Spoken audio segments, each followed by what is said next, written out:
जरूर सुने। पाप मोचनी एकादशी की व्रत कथा है।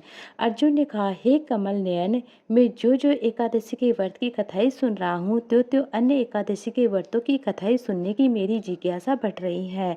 हे मधुसूदन, अब कृपया करके आप चैत्र मास के कृष्ण पक्ष की एकादशी के बारे में बताइए। इस एकादशी का क्या नाम है? इसमें कौन से देवता का पूजन किया जाता है? इस व्रत का क्या विधान है? हे श्री कृष्ण, यह सब आप मुझसे सविस्तार पूर्वक बताइए। भगवान श्री कृष्ण कहते हैं, हे अर्जुन, एक बार यही प्रश्न पृथ्वीपति माधवता ने लोमस ऋषि से कहा था। जो कुछ लोमस ऋषि ने कहा था मानदाता को, मैं वही तुम्हें बताता हूँ। ध्यान से सुनना, वही मैं तुमसे कहता हूँ।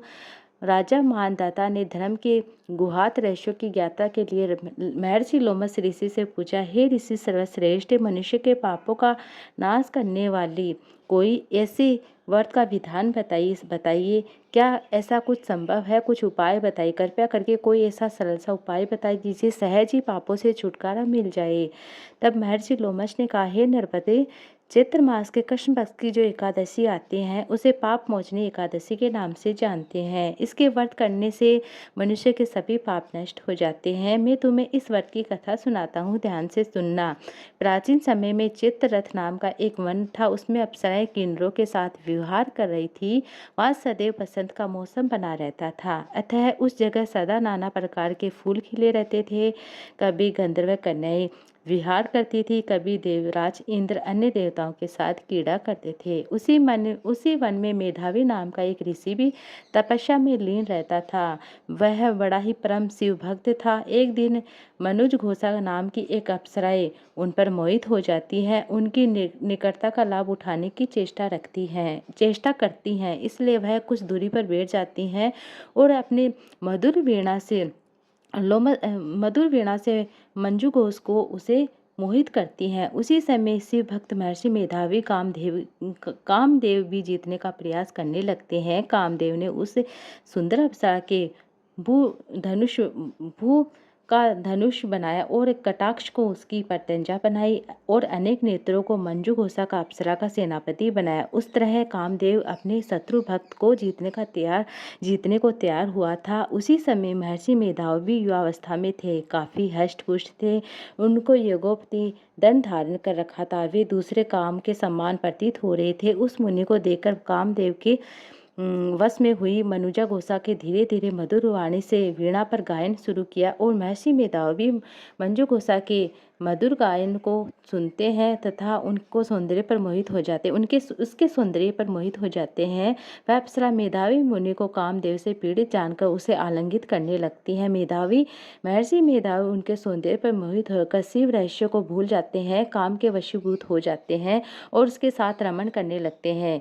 काम के वशीभूत होने के कारण मुनि को उस समय दिन रात का कुछ भी ज्ञात नहीं होता है। काफी समय निकल जाता है रमण करते हुए। तदंतरात मंजू घोषा उस मुनि से बोलती, हे ऋषिवर, अब मुझे बहुत समय हो गया यहाँ पर रमण करते हुए, अतः मैं स्वर्ग जाने की आज्ञा दीजिए। अप्सरा की बात सुनकर ऋषि ने कहा, हे मोहिनी, संध्या हो गई है, प्रातःकाल चली जाना। ऋषि ने ऐसे वचन सुनकर अप्सरा उनके साथ फिर से रमण करने लगते। इसी प्रकार दोनों के साथ साथ समय बहुत ज्यादा निकल जाता है। मंजू घोषा ने एक दिन ऋषि से कहा, हे विपर, अब आप मुझे स्वर्ग जाने की आज्ञा दीजिए।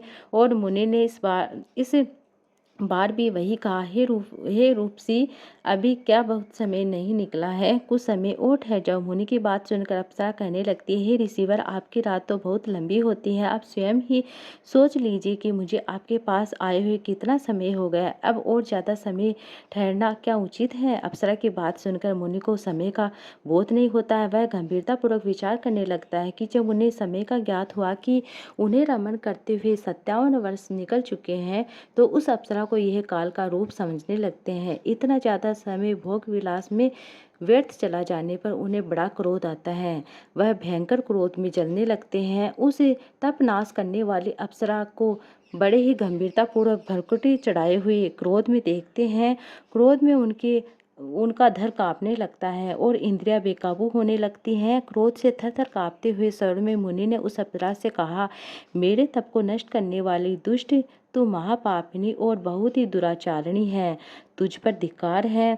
अब तू मेरे श्राप से पिशाचनी बन जाओगी। मुनि के क्रोध युक्त श्राप को वह अप्सरा सुनकर पिशाचनी बन जाती है। देखकर व्यथित होकर बोलती है, ऋषिवर अब मुझ पर क्रोध त्याग कर आप मुझ पर कृपया कीजिए, दया कीजिए और कृपया करके इस श्राप का कोई निवारण बताइए। विद्वानों ने कहा है कि साधु की संगत अच्छा फल देने वाली होती है और आपके साथ मेरे बहुत वर्ष व्यतीत हुए, अतः आप मुझ पर प्रसन्न हो जाइए, अन्यथा लोग कहेंगे कि पुण्य आत्मा के साथ रहने पर मंजू घोषा को पिशाचनी बनना पड़ा।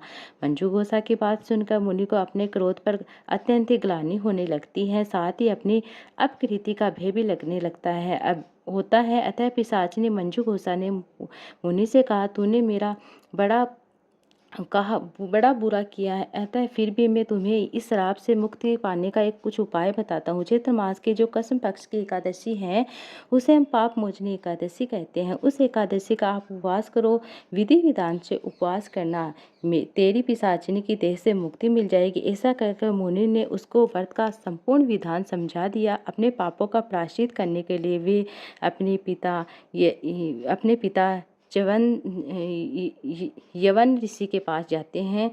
च्यवन ऋषि ने अपने पुत्र मेधावी को देखकर कहा, हे पुत्र, ऐसा क्या किया है कि तेरा तेज संपूर्ण नष्ट हो गया है, जिससे तुम्हारा समस्त तेज मलिन हो गया है। मेधावी मुनि ने लज्जा से अपना सिर झुकाए हुए पिताश्री से कहा, पिताश्री, मैंने एक अप्सरा से रमण करते हुए बहुत बड़ा पाप किया है। इसी पाप के कारण संभवतः मेरा सारा तेज, मेरा सारा पुण्य, मेरा सारा तप नष्ट हो गया है। कृपया करके आप इस पाप को किस तरह से मैं छुटकारा पास हुई, इसका कोई उपाय बताइए। ऋषि ने कहा, हे पुत्र, तुम चैत्र मास के कृष्ण पक्ष की पाप मोचनी एकादशी का विधि विधान से व्रत करो, भक्तिपूर्वक उपवास रखो, इससे तुम्हारे सभी पाप नष्ट हो जाएंगे। अपने पिता यजुवर ऋषि के वचनों को सुनकर मेधावी ऋषि ने पाप मोचनी एकादशी का विधि पूर्वक व्रत किया। उसके प्रभाव से उसके सभी पाप नष्ट हो जाते हैं और मंजू घोषा अप्सरा भी पाप मोचनी एकादशी का व्रत करती हैं और वे पिशाचिनी देह से छुटकारा पा लेती हैं। पुनः अपना सुंदर रूप धारण कर स्वर्ग लोक को चली जाती है। उधर लोमस ऋषि ने कहा, हे राजन, इस पाप मोचनी एकादशी के प्रभाव से समस्त पाप नष्ट हो जाते हैं। इस एकादशी की कथा के सुनने से, पढ़ने से 1000 गोदान का फल प्राप्त होता है।